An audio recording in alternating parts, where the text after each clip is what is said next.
నాగర్ కర్నూలు జిల్లా కలెక్టర్ కార్యాలయంలోని Telangana revenue employees service association diary క్యాలెండర్ను అదనపు కలెక్టర్లు కుమార్, దీపక్, సీతారామరావులతోటి కలిసి జిల్లా కలెక్టర్ పి ఉదయ్ కుమార్ గురువారం ఆవిష్కరించారు. ఈ సందర్భంగా కలెక్టర్ ఉదయ్ కుమార్ మాట్లాడుతూ ప్రతి రెవెన్యూ ఉద్యోగి రాష్ట్ర ప్రభుత్వం లక్ష్యాలకు అనుగుణంగా పనిచేసి జిల్లాకు మంచి పేరు తీసుకురావాలని సూచించారు. ప్రభుత్వం నిర్దేశించిన లక్ష్యాలను చేరుకోవడంలో కూడా రెవెన్యూ ఉద్యోగులు ముందుండాలని ఆయన తెలిపారు.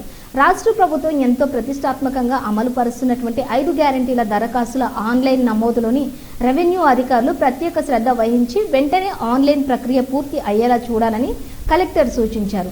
ఉద్యోగులకు, అధికారులకు అవసరమైనటువంటి మంచి సమాచారంలో డైరీని రూపొందించడం అభినందనీయమని అన్నారు. రెవెన్యూ ఉద్యోగస్తులకు కలెక్టర్ నూతన సంవత్సర సంక్రాంతి శుభాకాంక్షలను తెలియజేశారు.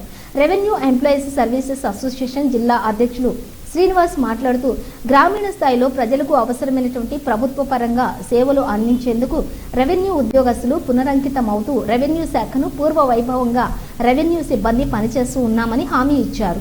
ఈ కార్యక్రమంలోని కొల్లాపూర్ ఆర్డీఓ నాగరాజు, జిల్లా అధ్యక్షులు ఎం శ్రీనివాసులు, జిల్లా కార్యదర్శి